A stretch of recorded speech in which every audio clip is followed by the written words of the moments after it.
উঠছে পশ্চিমবাংলা থেকে।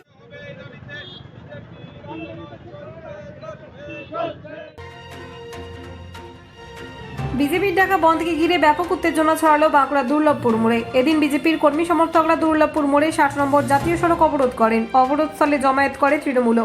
দুপক্ষের মধ্যে সাময়িক উত্তেজনার পরিস্থিতি তৈরি হয়। এরপর পুলিশ ঘটনাস্থলে হাজির হয়ে অবরোধকারীদের আটক করে থানায় নিয়ে যায়। পরে 60 নম্বর জাতীয় সড়ক অবরোধ মুক্ত হয়। অন্যদিকে বড়জোড়ার চৌমাথায় টায়ার জ্বালিয়ে বিক্ষোভ অবরোধ করতে থাকে বড়জোড়া মণ্ডল বিজেপি। ঘটনাস্থলে পুলিশ এসে অবরোধ তুলতে সমর্থ হয়।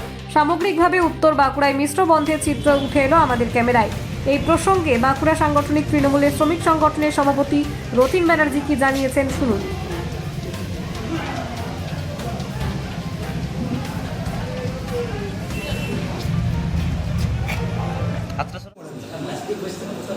এবং 2011 সালে মমতা বন্দ্যোপাধ্যায় ক্ষমতায় আসার পর বাংলায় যে একটা 34 বছরের সরকার ছিল যে বন্ধ বন্ধ বন্ধ, সেটা দিদি 11 সালে ক্ষমতায় আসার পর বাংলায় বন্ধ হয় না।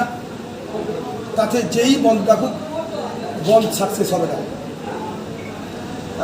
বিজেপি আজ একটা পথ অবরোধ করেছিল দুর্লভপুর মোড়ে, সেখানে দেখা গেল যে বিজেপির সাথে তৃণমূলের বেশ একটা উত্তেজনার পরিস্থিতি তৈরি হয়। কী বলবেন? আমরা যখন মিছিল নিয়ে যাই বিজেপির কাউকে দেখতে পাইনি।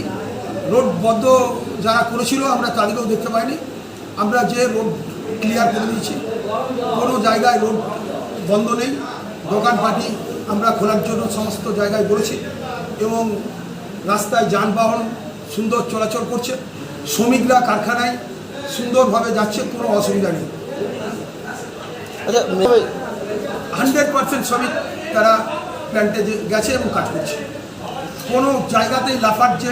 আমাদের যে ছোট রামদু, সেন্ট্রল, জিপিটি কারখানা, নীলকান্ত ফেরো, কোনো জায়গাতেই কোথাও গেট বন্ধ নেই।